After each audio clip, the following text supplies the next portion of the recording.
Changing is the law of nature. जिस तरह से वक्त के साथ साथ हर फील्ड में बदलाव होता रहता है, उसी तरीके से साइंस एंड टेक्नोलॉजी में बहुत बड़ा बदलाव हो रहा है। उसी बदलाव में एक ऐसा परिवर्तन, एक ऐसी चेंजिंग आई है जिसको देख करके पूरी दुनिया हैरान है। जी हाँ दोस्तों, मैं बात कर रहा हूं एआई टूल की। एआई टूल क्या होता है? Artificial intelligence. जी हाँ दोस्तों, आर्टिफिशियल इंटेलिजेंस की बात कर रहा हूं मैं। ये आर्टिफिशियल इंटेलिजेंस क्या होता है?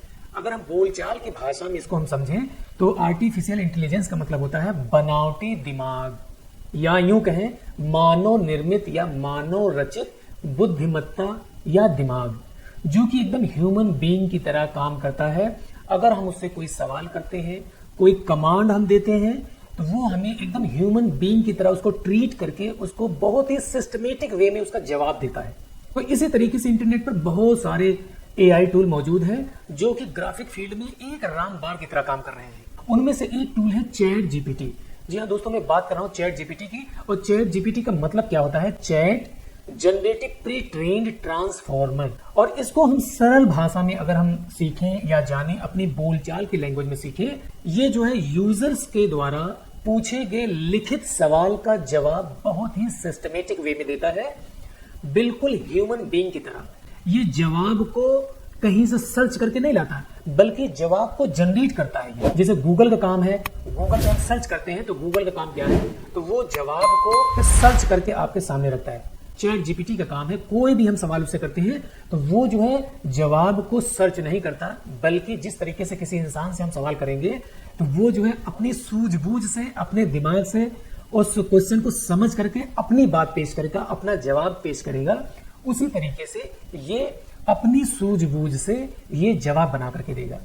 चैट जीपीटी एजुकेशन फील्ड के लिए, वेब डेवलपर के लिए ये एक रामबाण की तरह है। जैसे आपको कोई वेबसाइट बनाना है, उसके लिए कंटेंट चाहिए, कोई आप आर्टिकल लिख रहे हैं, कोई पैराग्राफ लिख रहे हैं, कोई एप्लीकेशन लिख रहे हैं, तो उसमें ये बहुत अच्छे से मदद करता है आपकी।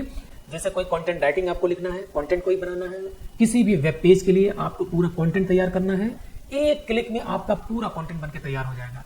जो काम हम घंटों में करते थे वो मिनटों में नहीं, वो सेकंडों में हो जाता, सेकंडों में हो जाता, चुटकी बजाते हो जाता है। कंटेंट राइटिंग लिखना है, एक क्लिक में पूरा कंटेंट राइटिंग हो गया। अगर आपको कोई एप्लीकेशन लिखना है कि एक क्लिक में आपका एप्लीकेशन तैयार हो गया। एजुकेशनल फील्ड से कोई क्वेश्चन करना है, एक क्लिक में आपके सामने क्वेश्चन का जवाब आ गया।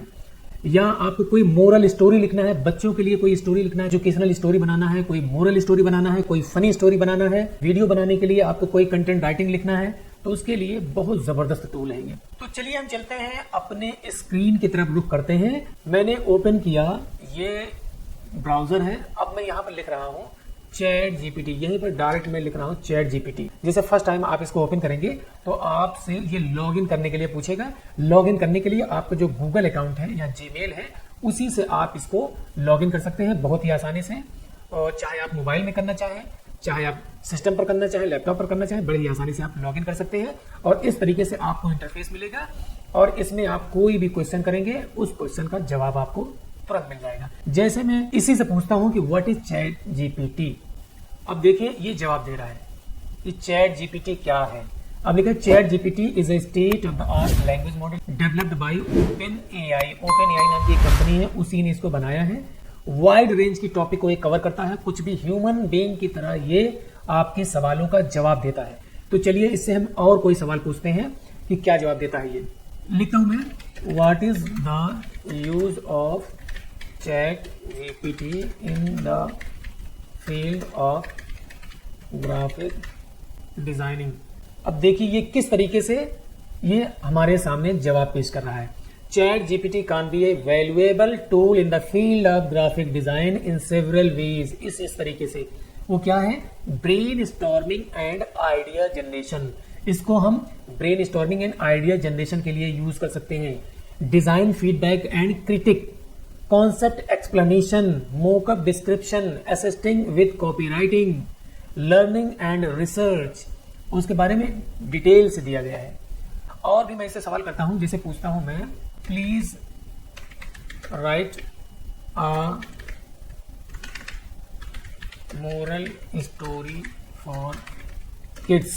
अब इसको नीचे लिखे, अब देख लीजिए ये जो स्टोरी है, बिल्कुल नई स्टोरी है। आप नेट पर या कहीं भी आप ये स्टोरी बिल्कुल पाने वाले नहीं हैं। इस तरीके से ये कहानी बना दिया और यही सब कहानी लेकर के लोग इसकी वीडियो बना रहे हैं। अवतार इसका अलग वेबसाइट से जनरेट कर लेते हैं, वॉइस अलग वेबसाइट से जनरेट कर लेते हैं, मिक्सिंग करके एक वीडियो बना देते हैं जो कि बच्चे बहुत पसंद करते हैं। इस पर भी लोग ये बहुत ट्रेंडिंग में चल रहा है, लोग इसको बहुत पसंद कर रहे हैं। तो चलिए देखता हूं इसी स्टोरी को मैं क्या करता हूं, हिंदी में इसको जनरेट करके देखता हूं। लिखता हूं मैं कन्वर्ट इट इनटू हिंदी। अब देख लीजिए यही सेम ये हिंदी में बना रहा है कहानी। अब जैसे यहां मैं देखता हूं शीर्षक है छोटी रॉबिन की दयालुता। एक समय की बात है, एक शांत जंगल में एक छोटी सी रॉबिन नामक रोजी निवास करती थी। रोजी की खास बात थी उसकी खुशियों भरी आत्मा और दयालु दिल। देखिए इस तरीके से आप कोई भी कहानी जनरेट कर सकते हैं। जैसे मैंने अभी इसको हिंदी में कन्वर्ट किया तो अब यहीं पर जो है ये स्टॉप हो गया, लेकिन ये आगे जनरेट करना है तो यहाँ पर कंटिन्यूइंग जनरेटिंग, तो आगे इसके बना रहा है। ये एक मोरल स्टोरी बनके तैयार हो गई, हिंदी में भी इंग्लिश में भी। यही आप अगर उर्दू में कन्वर्ट करना चाहें तो उर्दू में भी कन्वर्ट हो जाएगा, है ना। तो और इसी तरीके से कुछ भी इससे हम सवाल करेंगे उसका जवाब बड़े ही आसानी से देगा। अब चलिए हम देखते हैं, एक एप्लीकेशन लिखना है आपको, तो मैं लिख रहा हूं, लिखा मैंने write an application to the principal for leave to attend the brothers marriage. अब देखिए हालांकि है बहुत छोटा क्वेश्चन है, ये सब कोई पूछने वाली चीज नहीं है, जिसको अगर हल्की फुल्की इंग्लिश आपको आती है या हिंदी आती है तो इतना तो आप लिख ही सकते हैं। लेकिन देखिए कितने सिस्टमेटिक वे से इसका जवाब देता है, कितना अच्छा एप्लीकेशन लिख के देता है। लिख के इसने तैयार कर दिया, सेकंडों में लिख के तैयार कर दिया। Your name, address, zip code, email address, phone number, date और principal's name, name of the school, school address, zip code. Leave subject लिखा इसने, leave application for attending brother's marriage. Respected principal, I hope this letter finds you in good health and high spirits. I am writing to request your permission for a brief leave of absence from school. This is to attend my brother's wedding, which is scheduled to take place on, यानी date लिखना है, इन location लिखना है। मतलब इस तरीके से इसने एप्लीकेशन लिख के तैयार कर दिया। अगर हम चाहें इसको हिंदी में लिखना है तो हिंदी में मैंने लिखा कन्वर्ट इट इनटू हिंदी। ये इस तरीके से इसने एप्लीकेशन लिख दिया, वो भी हिंदी में लिख दिया। अगर इससे हम ये कहें कि हमें बहुत शॉर्ट एप्लीकेशन चाहिए तो ये शॉर्ट एप्लीकेशन लिख करके दे देगा। मान लीजिए कि इस जवाब से मैं सेटिस्फाइड नहीं हूं तो ये बहुत शॉर्ट लिख करके दे देगा। तो इसी तरीके से कोई भी हम सवाल इससे करेंगे, कोई भी क्वेश्चन पूछेंगे। जैसे मान लीजिए कि अभी मैं एजुकेशन फील्ड से रिलेटेड मैं कोई क्वेश्चन करता हूं। जैसे मैंने एक क्वेश्चन लिखा, what is the math formula to find the area of sphere. Sphere माने गोला, जैसे गोला है, बॉल है, उसका फॉर्मूला हमें फाइंड करना है। तो किस तरीके से हम फाइंड करेंगे, देखिए अब देख लीजिए, ये पलक झपकते ही ये फॉर्मूला आपके सामने आ गया। The formula to find the surface area of a sphere is A equal to 4 pi r square. 4 pi r square, where A is the surface area of the sphere, pi is a mathematical constant approximately equal to 3.14159, r is the radius of the sphere. देखिए सारा चीज एकदम clear करके बता दिया इसने। ये ए क्या है, ये पाई क्या है, ये आर क्या है, इसने सब कुछ बता दिया कि ये है क्या चीज। Keep in mind that this formula gives the surface area, ये सरफेस एरिया ही बताएगा, which is the total area of the outside of the sphere. If you are looking for the volume, अगर वैल्यूम अगर search करना चाहेंगे तो amount of space inside the sphere, यानी volume क्या होता है वो भी डिफाइन करके बता दिया। You would use a different formula, उसका वैल्यूम अगर निकालना है तो वैल्यूम के लिए v equal to 4/3 pi r cube, where v is the volume of the sphere, pi is the constant pi और r is the radius of the sphere। देखिए कितना अच्छा फॉर्मूला बता दिया, मतलब सारा चीज एकदम क्लियर कर दिया। अगर आप इस फील्ड में नए भी है, कोई क्वेश्चन पूछ रहे हैं तो उसको बड़े ही अच्छे तरीके से इसको डिफाइन करके बता देता है आपको ये।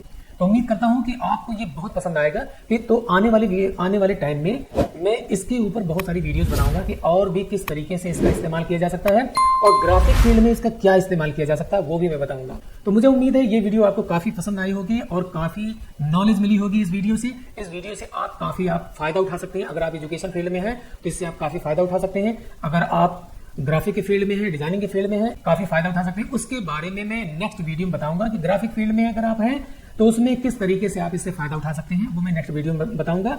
और मैं जरूरी समझता हूं कि मुझे प्लीज सपोर्ट करने के लिए आप मेरे चैनल पर विजिट करें, उसको सब्सक्राइब करें और बहुत सारी यूजफुल बहुत सारी वीडियोस हैं उसको आप जरूर ट्राई करें। तो मैं अगले वीडियो मिलता हूँ, तब तक के लिए शुक्रिया, थैंक यू।